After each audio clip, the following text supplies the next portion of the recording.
नमस्कार विद्यार्थी मित्रांनो, मी मनीष यादव, मिशन महाराष्ट्र पोलीस या आपल्या युट्यूब चॅनलमध्ये आपल्या सगळ्यांचं मनापासून स्वागत.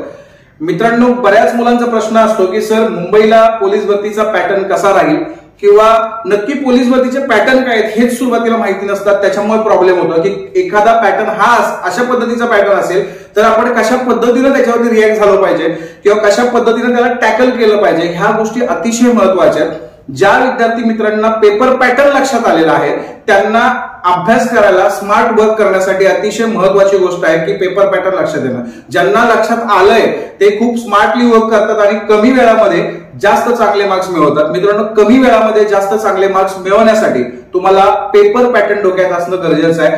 आपण 3 प्रकारचे पोलीस भरतीचे पेपर पॅटर्न बघणार आहे. नक्की कशा पद्धतीचे पोलीस भरतीचे पेपर पॅटर्न असतात ते समजून घेऊया. नंबर 1 चा पॅटर्न कशा पद्धतीने राहील, नंबर 2 चा पॅटर्न काय आहे, नंबर 3 चा पॅटर्न काय आहे, कुठल्या पॅटर्नला कुठल्या पद्धतीने टॅकल करायचं हे सुद्धा आपण या व्हिडिओच्या माध्यमातून बघणार आहे. मित्रांनो, अभ्यासापेक्षा ह्या गोष्टी अतिशय महत्वाच्या असतात. अभ्यास तर आहेच, पण सोबतच स्मार्ट वर्क करण्यासाठी तुम्हाला पॅटर्न समजून घेणं खूप गरजेचं आहे. चला आपण पहिला पॅटर्न बघूया.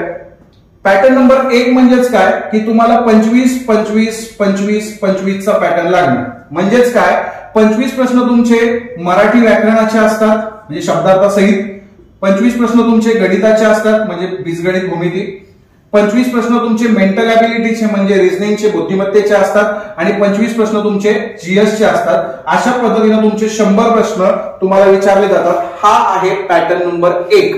ओके. दुसरा पॅटर्न काय असतो बघा. दुसरा पॅटर्न असा असतो की जर मराठीचा विचार केला तर मराठीला साधारणतः 20 प्रश्न असतील, गणिताचे 20 प्रश्न असतील, मेंटल ॲबिलिटीचे 20 प्रश्न असतील आणि जीएसचे 40 प्रश्न असतील. अशा पद्धतीने तुमचा 100 गुणांचा पेपर असेल. हा पॅटर्न नंबर 2 म्हणजे 20 20 20 40. ओके. जीएसचे 40 प्रश्न राहतील. हा 2 नंबरचा पॅटर्न बघायला मिळतो आपल्याला. 3 नंबर पॅटर्न जर विचारात घेतलं तर 3 नंबर पॅटर्न कसा राहील बघा. 3 नंबर पॅटर्नचा जर विचार केला तर तुम्हाला साधारणतः 30 ते 40 प्रश्न हे पहिल्या 3 विषयांवरती असतात. म्हणजे 30 ते 40 प्रश्न हे मराठीचे असतील, बुद्धिमत्तेचे असतील आणि गणिताचे असतील. हे तिन्ही मिक्स मध्ये तुम्हाला 30 ते 40 प्रश्न, मॅक्स 40 प्रश्न त्याच्यावरती जात नाही आणि 60 ते 70 प्रश्न हे जीएसचे बघायला मिळतात. म्हणजे जर 30 प्रश्न तुम्हाला मराठी बुद्धिमत्ता गणिताचे आले तर 70 प्रश्न तुम्हाला जीएसचे असतील आणि जर 40 प्रश्न तुम्हाला मराठी गणित बुद्धिमत्तेचे आले तर 60 प्रश्न तुम्हाला हे जीएसचे असतील. ओके. तर मित्रांनो, तुम्ही आत्ताचा पेपर मी तुम्हाला सांगतोय, तुम्ही पाहिजे तर क्रॉस चेक करा. मी प्रत्येक पॅटर्न सांगतो तुम्हाला. मराठी गणित बुद्धिमत्ता मेंटल ॲबिलिटीचा जो आपण विषय म्हणतो की नाही, हे जे 25 25 वाला पॅटर्न, हा पॅटर्न तुम्हाला पुणे ग्रामीणला चाललेला दिसतो बघा. पुणे ग्रामीण मध्ये हा पॅटर्न चालला.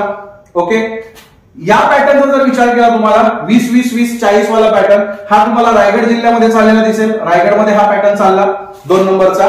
आणि 3 नंबरच्या पॅटर्नचा जर विचार केला तुम्ही तर 3 नंबरचा तुम्हाला ठाणे शहरला चाललेला बघायला मिळेल बघा. ठाणे शहरमध्ये तुम्हाला हा पॅटर्न चाललेला बघायला मिळेल. ओके. आता मी हे तुम्हाला 3 उदाहरणं याच्यासाठी देतोय. बाकी तुम्ही इतर जिल्ह्यामध्ये सुद्धा अशाच पद्धतीने प्रश्न विचारलेले असतील. एक तर 25 25 चा पॅटर्न असेल किंवा एक तर तुम्हाला 20 20 40 चा पॅटर्न असेल किंवा एक तर तुम्हाला 30 40 किंवा 60 70 वाला पॅटर्न असेल. ओके.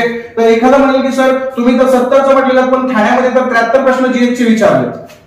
असू शकतं, 4-5 मार्क्स इकडे तिकडे होऊ शकतात, पण पॅटर्न मात्र हेच आहेत. तर मित्रांनो, कुठला पॅटर्न आला तर आपण कशा पद्धतीने त्याला टॅकल करणं गरजेचं आहे हे समजून घ्या. तर बघा, पॅटर्न नंबर 1 मध्ये जर तुम्हाला 25 25 वाला जर पॅटर्न चालत असेल तर तुम्हाला काय करणं गरजेचं बघा. हा वेळ खाऊ पेपर असतो म्हणजे याच्यामध्ये सर्वाधिक वेळ जातो कारण त्याच्यामध्ये गणित आणि बुद्धिमत्तेचे 50 प्रश्न असतात. आता गणित आणि बुद्धिमत्तेचे जर 50 प्रश्न असतील तर तुम्हाला वेळ सुद्धा जास्त लागणार आहे ते सोडवण्यासाठी आणि त्याच्यामध्ये मुलांना काय होतं, वेळ जास्त लागतो, मग पेपर बाकी राहतो म्हणजे काही प्रश्न सोडवायचे बाकी राहतात. तर मित्रांनो, याच्यामध्ये कानमंत्र सक्सेसचा असा आहे की हे पेपर, अशा पद्धतीचे पेपर तुम्हाला स्किप करून सोडवता आले पाहिजेत. इगोवरती यायचं नाही. एखादा प्रश्न अडकतोय ना, नाही येत ना, तर त्यावेळेस त्याला स्टार कर किंवा काहीतरी गोल वगैरे करून तुम्ही पुढे जावा, पुढचा प्रश्न बघा. जर इगोवरती येऊन अडकलं मी नाही, मी हा सोडवणारच, तर मित्रांनो बाकीचे पुढचे प्रश्न तुमचे राहणार आहे 100%. ठीक आहे. म्हणजे या पॅटर्न मध्ये ही काळजी घ्या. अडचणीचा वाटतं प्रश्न तर स्किप करा, इगोवरती येऊ नका, स्किप करून पुढे जावा. हा त्याच्यामध्ये सक्सेस मंत्र राहू शकतो. ठीक आहे. दुसऱ्या पॅटर्न मध्ये बघा मित्रांनो, याच्यामध्ये अॅक्युरेसी टिकवणं खूप गरजेचं आहे. जीएस चे प्रश्न हे तुम्हाला याच्यामध्ये जरा लेंदी बघायला मिळतील किंवा विचार करायला भाग पाडणारे बघायला मिळतील. ठीक आहे, हा पेपर मीडियम आहे, याच्यामध्ये कट ऑफ सुद्धा त्याच पद्धतीचा लागतो, एक साधारणतः ऍव्हरेज कट ऑफ लागतो.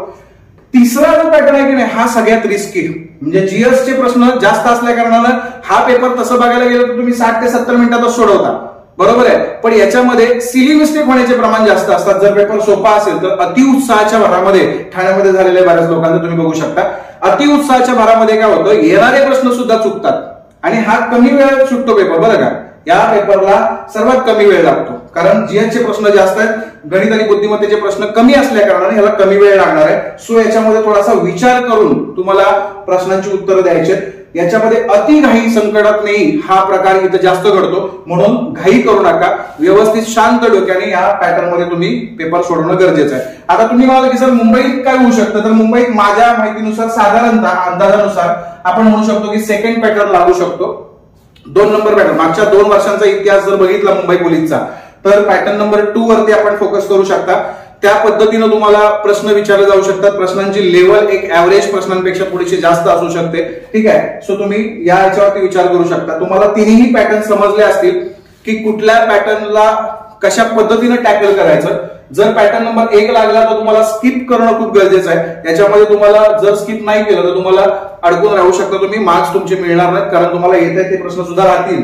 दुसऱ्या याच्यामध्ये स्पीड प्लस अॅक्युरेसी टिकवणं गरजेचं आहे. अॅक्युरेसी टिकवली जर आपण तर याच्यामध्ये सक्सेस मिळतं आपल्याला, म्हणजे माझे स्वतःचे प्रश्न मला मार्क्स मिळाले पाहिजे. सिली मिस्टेक टाळा, सिली मिस्टेक ज्यावेळेस टाळाल त्यावेळेस तुमचं सक्सेस 100% आहे हे लक्षात घ्या. समजतंय? आणि हा तर सगळ्यात धोकादायक पेपर आहे. याच्यामध्ये मिळाले तर जर व्यवस्थित आपण घाई न करता सोडवले तर आपले मार्क्स पैकीच्या पैकी सुद्धा मिळू शकतो, आणि जर घाई केली तर आपण बाहेर येऊन म्हणतो की सिली मिस्टेक झाली माझ्याकडून, म्हणजे आपण मूर्ख बनतो त्याच्यात थोडक्यात. समजतंय? मग याच्यामध्ये थोडंसं काळजीपूर्वक पेपर सोडवा.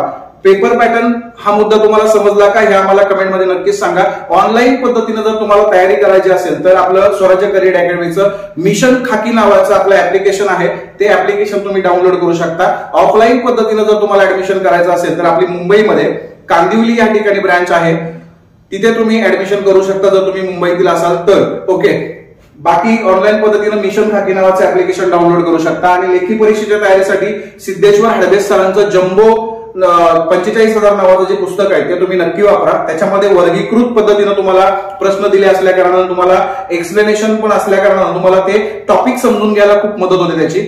अमेझॉन, फ्लिपकार्ट किंवा ऑफलाईन पद्धतीने जिथून तुम्ही पुस्तकं घेता तिथं सुद्धा ही सगळी पुस्तकं उपलब्ध आहेत. नक्कीच तुम्ही एकदा व्हिजिट करा आणि तो पुस्तक बघा. ठीक आहे, आणि तुम्हाला आवडल्यास तुम्ही नक्की घ्या. ओके, बाकी आजचा व्हिडिओ कसा वाटला हे सुद्धा आम्हाला कमेंटद्वारे नक्कीच सांगा. आणि चॅनलला जर नवीन असाल तर मिशन महाराष्ट्र पोलीस या आपल्या युट्यूब चॅनलला नक्की सबस्क्राईब करा. ठीक आहे, धन्यवाद.